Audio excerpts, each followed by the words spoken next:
Charlie Rose is returning from assignment in Damascus, where he sat down with Syrian President Bashar al-Assad. It is Assad's first television interview since President Obama asked Congress to authorize military action against Syria for an alleged chemical weapons attack last month.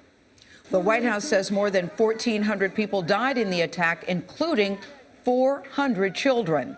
The House and Senate convened this afternoon after a 5-week recess to take up the issue. Charlie asked Assad if he believes Washington will go ahead with military action against his country. Do you expect an airstrike? As long as the United States doesn't obey the international law and trample over the Charter of the United Nations, we have to worry that any administration, not only this one, would do anything. But according to the lies that we've been hearing for the last 2 weeks from high-ranking officials in this administration, we have to expect the worst. Are you prepared? We've been living in difficult circumstances for the last 2.5 years, and we prepare ourselves for every possibility. But that doesn't mean if you're prepared, things would be better. It's going to get worse with any foolish strike or stupid war. What do you mean worse?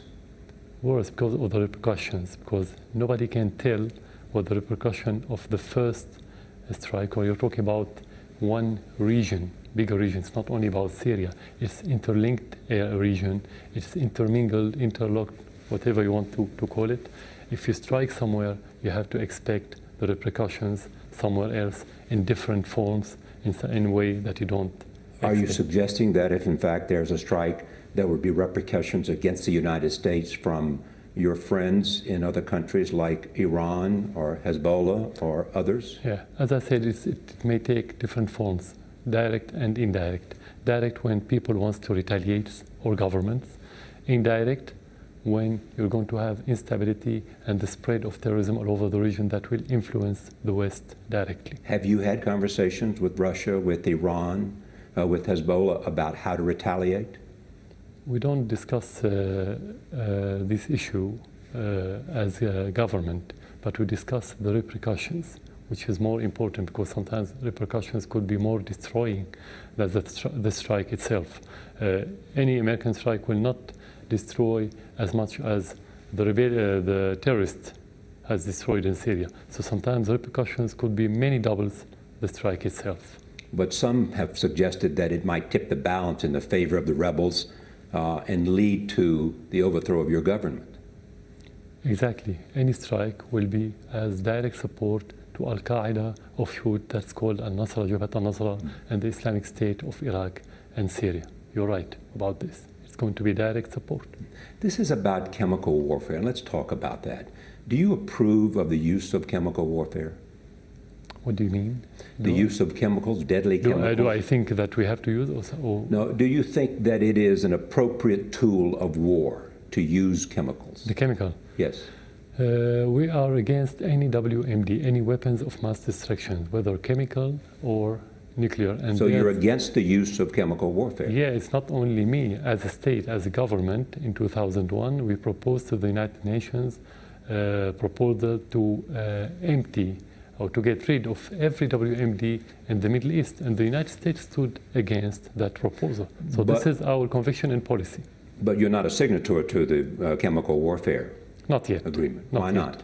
Because Israel has WMD and it has to sign, and Israel occupying our land. So that's why we talked about Middle East, not Syria, not Israel. It should be comprehensive.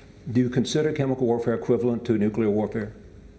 I don't know, we haven't tried either. Yeah, but you know, you're a head of state and you understand the consequences of Do you mean weapons that don't discriminate. Technically, that they're are not beyond. Yeah, technically they're not the same, but morally it's the same. Morally, they're the same. They have the same, but at the end, killing is killing.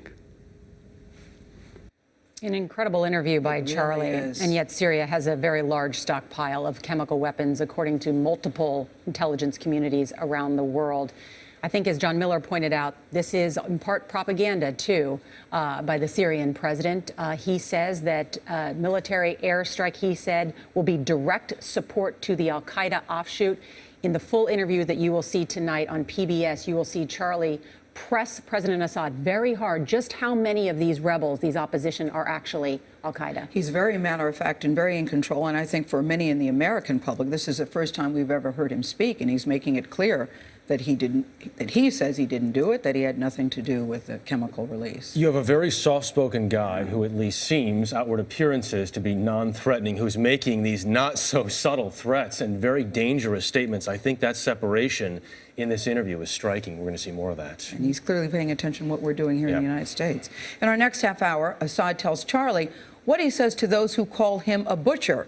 You can see the entire interview with Syrian President Assad tonight on Charlie Rose on PBS.